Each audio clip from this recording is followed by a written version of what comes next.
علی رسولہ الکریم اما بعد فاعوذ باللہ من الشیطان الرجیم بسم اللہ الرحمن الرحیم وَأَنْ أَقِيمُوا الصَّلَاةَ وَاتَّقُوهُ وَهُوَ الَّذِي إِلَيْهِ تُحْشَرُونَ، اور یہ کہ نماز قائم رکھو اور اس سے ڈرو، اور وہی ہے جس کی طرف تمہیں اٹھنا ہے۔ وَهُوَ الَّذِي خَلَقَ السَّمَاوَاتِ وَالْأَرْضَ بِالْحَقِّ، اور وہی ہے جس نے آسمان و زمین ٹھیک بنائے۔ وَيَوْمَ يَقُولُ كُن فَيَكُونُ، اور جس دن فنا ہوئی ہر چیز کو کہے گا ہو جا، وہ فوراً ہو جائے گی۔ قولہ الحق، اور یہ اس کی سچی بات ہے۔ وَلَهُ الْمُلْكُ يَوْمَ يُنفَخُ فِي الصُّورِ، اور اسی کی سلطنت ہے جس دن سور پھونکا جائے گا۔ عالم الغیب والشہادہ وَهُوَ الحکیم الخبیر، ہر چھپے اور ظاہر کا جاننے والا، اور وہی حکمت والا ہے، خبردار۔ اللہ وحدہ لا شریک نے اس آیہ مبارکہ کے اندر آسمانوں اور زمینوں کی پیدائش کا ذکر فرمایا، اور ارشاد فرمایا آسمانوں اور زمینوں کو حق کے ساتھ پیدا فرمایا، یعنی یہ وہ چیز ہے جو اللہ وحدہ لا شریک نے صحیح اور حق اور بامانی پیدا کی۔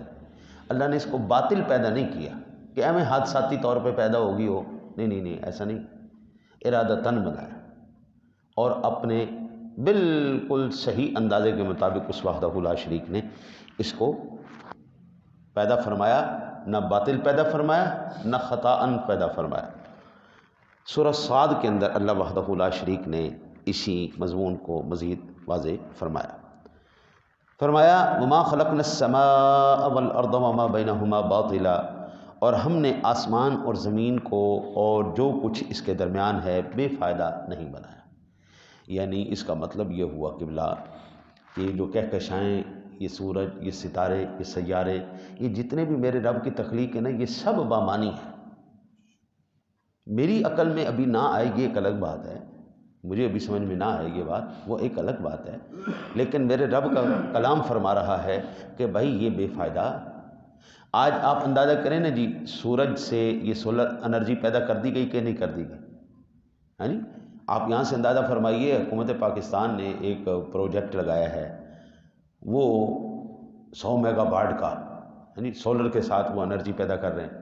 تو میرے رب کی تخلیق کا تم شاہکار دیکھو، سورج سے وہ بجلی پیدا کر رہے ہیں۔ آپ کہیں بھی چلے جائیں، کسی بھی علاقے میں چلے جائیں، آپ کو سولر کے ساتھ بجلی پیدا ہوتی نظر آ جائے گی، سولر پینل لگتے ہوئے۔ کسی بھی مارکیٹ میں چلے جائیں، گھروں میں چلے جائیں، آپ کو نظر، یعنی کہ میرے رب نے یہ جو ہے سورج کو بھی بے فائدہ نہیں پیدا کیا، نہ۔ یہ اچھا، اب سولر پینل ایسے بھی آ گئے قبلہ جو رات کو چاند کی چاندنی سے بھی چارج کریں گے۔ ہاں جی، اس کی قدرت کا شاہکار دیکھو۔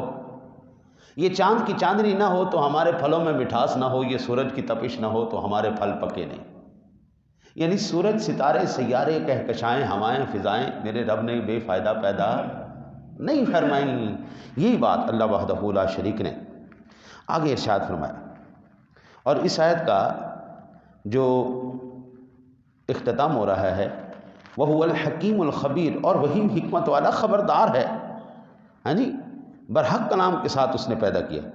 اللہ وحدہ لا شریک کا اس کلام کی، اس آیت کا دوسرا معنی یہ ہے کہ اللہ تعالیٰ نے آسمانوں اور زمینوں کو اپنے برحق کلام کے ساتھ پیدا کیا، جیسا کہ ارشاد باری تعالیٰ ہے جی، فَقَالَ لَهَا وَلِلْأَرْضِ ائْتِيَا طَوْعًا أَوْ كَرْهًا قَالَتَا أَتَيْنَا طَاعِعِينَ۔ سورہ حامیم السجدہ کی یہ آیہ مبارکہ ہے جی۔ بس آسمان اور زمین دونوں سے فرمایا تم دونوں خوشی یا ناخوشی حاضر ہو جاؤ۔ انہوں نے کہا کہ ہم خوشی سے حاضر ہوں گے، کیونکہ اللہ تعالیٰ نے تمام چیزوں کو اپنے کلام سے پیدا فرمایا ہے، اور جب یہ تمام چیزیں فنا ہو جائیں گی تو پھر ان کو دوبارہ اپنے کلام سے پیدا فرمائے گا، اور وہ ان سے فرمائے گا کہ ہو جاؤ، بس وہ ہو جائیں گی۔ ہاں جی، آپ یہاں سے یہ اندازہ فرمائیں نا جی کہ وَيَوْمَ يَقُولُ كُن فَيَكُونُ، اور جس دن وہ فنا ہوئی چیزوں کو کہے گا ہو جاؤ، وہ ہو جاتی ہے۔ ابھی ہم نے سورہ یاسین شریف کی تلاوت سنی نا جی، تو ارشاد باری تعالیٰ ہے نا جی، اِذَا أَرَادَ شَيْئًا أَن يَقُولَ لَهُ كُن فَيَكُونُ، جب وہ کسی شے کا ارادہ فرماتا ہے تو ارشاد فرماتا ہے ہو جا، فیکون، ہو جاتی۔ حضور یہ آپ کے اور میرے لیے قیود حدود ہیں۔ میں اپنی ایک مختصر سی اختیار رکھتا ہوں، مختصر سی قدرت رکھتا ہوں۔ میرے اختیار میں ایک وقت میں ایک کام کرنا ہے، ایک سننا ہے، ایک سمجھنا ہے، ایک دیکھنا۔ اس کی قادر و قدیر رب کی قدرت کا عالم دیکھو یار۔ آپ 4 بندے کٹھے بولے نہیں سن سکتے، 4 بندے بولنا شروع کر دیں، ہم نہیں سمجھ سکتے۔ ہم کہیں گے یار بھائی بات سنو، میں انسان ہوں، میری کچھ حدود ہیں، ایک بندہ بات کرو یار، آپ تینوں ایک کو امام بناؤ، بات کرو، میں بات سمجھ لوں گا۔ لیکن میں قربان جاؤں یار، لاکھوں نہیں اربوں انسان اس کو ایک وقت میں پکار رہے ہیں، اور وہ اربوں انسانوں کی پکار کو ایک وقت میں ہی سن رہا ہے۔ ہاں جی، یہ قادر و قدیر رب ہے نا جی۔ ایک وقت میں رزق وہ دے رہا ہے پتھر کے اندر۔ ابھی آپ یہ دیکھیں، اب تو یہ سوشل میڈیا نے جہاں پر بہت سی برائی پھیلائی ہے، کچھ اچھائی بھی سامنے آئی ہے۔ ہر ایک چیز کا پہلو جو ہے، مثبت پہلو بھی سامنے آتا ہے۔ وہ نا جی پتھروں کے اندر سے انہوں نے کیڑوں کو نکالا جو صدیوں سے وہ ان پتھروں کے اندر قید تھے۔ جب ان کو کھولا گیا تو وہ دوبارہ اسی طرح زندہ کیڑے کی طرح چلنا پھرنا شروع ہو گیا۔ ہزاروں سالوں سے پتھروں کے اندر بند ہے۔ میرا رب کسی پتھر کے اندر بیٹھے ہوئے کیڑے کو بھی رزق دینا نہیں بھولا، اس کو نیند نہیں۔ ہاں جی، ہم پڑھتے ہیں نا جی، اللہ لا الہ الا هو الحی القیوم لا تأخذہ سنۃ ولا نوم۔ بھائی نہ اونگ ہے نہ نیند ہے، کچھ بھی نہیں، وہ ہر وقت حی، ہر وقت قیوم ہے، وہ اپنی تمام تر صفات کے ساتھ اسی طرح جلوہ گر۔ ایک دو احادیث مبارکہ میں اس آیہ مبارکہ کے ضمن میں مزید عرض کر دیتا ہوں، پھر انشاءاللہ زندگی رہے تو کل اس پہ میں تفصیل سے عرض کروں گا۔ یہ ایک تفصیل طلب موضوع ہے۔ قرآن پاک میں اور حدیث کی روشنی میں سور پھونکنے کا بیان، یہ جو ارشاد فرمایا گیا نا جی کہ جس دن ہر چیز فنا ہو جائے گی وہ دوبارہ اس کو زندہ فرمائے گا، اس کے بارے میں سب سے پہلے ارشاد باری تعالیٰ ہے سورہ الزمر کے اندر، وَنُفِخَ فِي الصُّورِ فَصَعِقَ مَنْ فِي السَّمَاوَاتِ وَمَنْ فِي الْأَرْضِ إِلَّا مَنْ شَاءَ اللَّهُ ثُمَّ نُفِخَ فِيهِ أُخْرَىٰ فَإِذَا هُمْ قِيَامٌ يَنظُرُونَ۔ اور سور پھونکا جائے گا جو آسمان اور زمینوں میں ہے، سب بے ہوش ہو جائیں گے مگر جن کو اللہ چاہے گا، پھر دوبارہ سور پھونکا جائے گا اور وہ اچانک دیکھتے ہوئے کھڑے ہو جائیں گے۔ حضرت امام ابو عیسیٰ محمد عیسیٰ ترمذی وہ روایت کرتے ہیں حضرت عبداللہ بن عمرو بن عاص رضی اللہ تعالی عنہ سے، بیان کرتے ہیں کہ ایک اعرابی نبی اکرم صلی اللہ علیہ وسلم کے پاس آیا اور اس نے کہا کہ سور کیا چیز ہے؟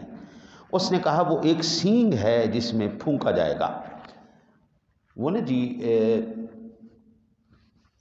پہلے زمانے کے اندر یہ جو بادشاہ آتے تھے نا جی، اس کو بگل بھی کہتے تھے، بگل بھی، ہاں جی بگل بھی کہتے تھے، اور اس کو وہ ایک ہرن کے یا کسی بھی جانور کے سینگ کے ساتھ بنایا جاتا تھا، بڑا لمبا سا۔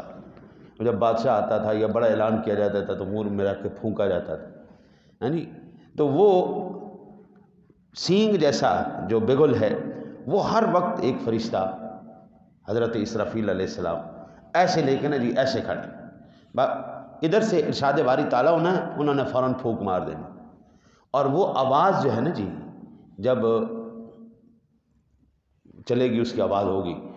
تو اب یہاں پر بڑی تفصیل ہے، میں صرف ایک آدھی حدیث مزید عرض کر دیتا ہوں، پھر انشاءاللہ کل میں آپ کے لیے خلاصہ نکال کے لاؤں گا ساری احادیث کا اور آیات مقدسات کا، تاکہ آپ زیادہ سے زیادہ کم وقت میں زیادہ سے زیادہ احادیث و قرآن کی آیات مقدسات سے مستفیض ہو سکیں۔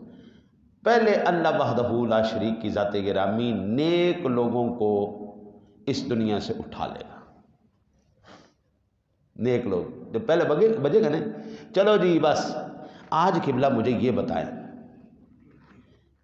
میرے ساتھ نا جی کوئی 500 قسم کے فراڈ ہو گئے، کبھی ڈیز کیش میں فراڈ ہو جاتا ہے، کبھی ایزی پیسے میں فراڈ ہو جاتا ہے۔ اللہ کا شکر ہے میرے پاس ابھی بینک اکاؤنٹ کوئی نہیں۔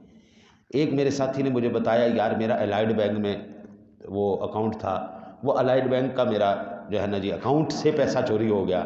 ایک نے کہا میرا میزان بینک میں تھا، اس سے پیسہ چوری ہو گیا۔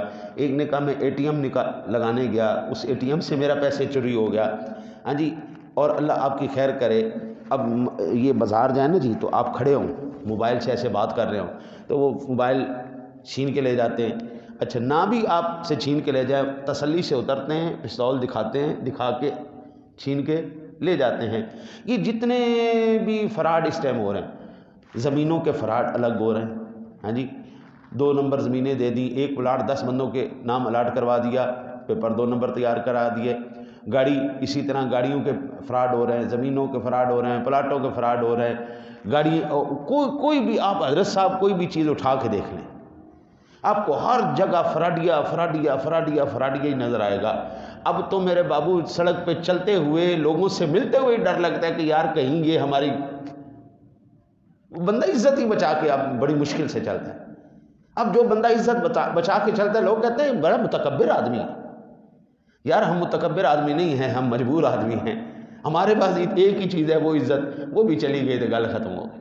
ساڈے واسطے زندگی دا مقصد ہی ہے اللہ اور اس دے رسول نال وفا کرو, عزت نال زندگی گزار, کسی نال فراڈ نہیں, کسی نال 2 نمبری نہیں, کسی نال بے شرمی نہیں, بس اللہ کا خیر سے.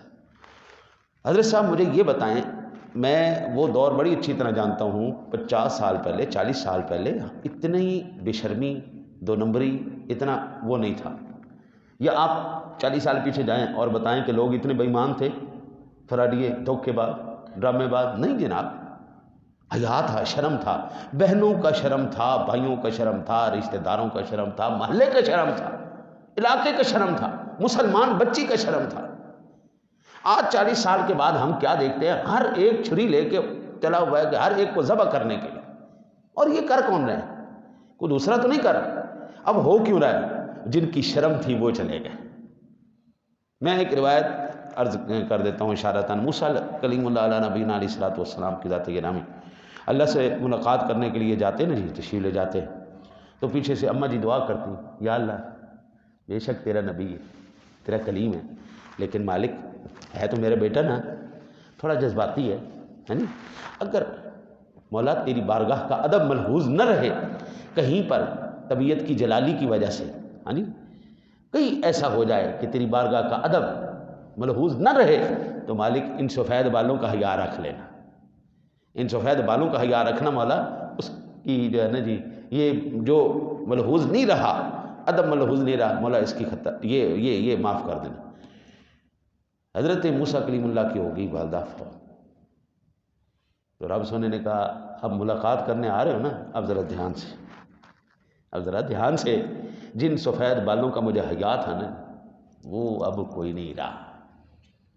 حضرت جی بات ہے یہ بے راہ روی, یہ بےایمانیاں, یہ فراڈ, وہ جن سفید بالوں کا حیا تھا نا جی اب وہ ختم ہو گیا. اب شیطانیت اہنج کھلر کے سامنے آئی. اب تو حضرت صاحب ہم ایسے پہلے نا جی, مجھے اچھی طرح حضرت صاحب اینج نا پانی کے اوپر نا جی برف جمی ہوتی تھی, لیئر جمی ہوتی تھی, ہم اس پانی سے وضو کرتے تھے. میں نے خود وہ منظر دیکھے ہوئے, ہم نے کیا, میں نے جی ہم نے.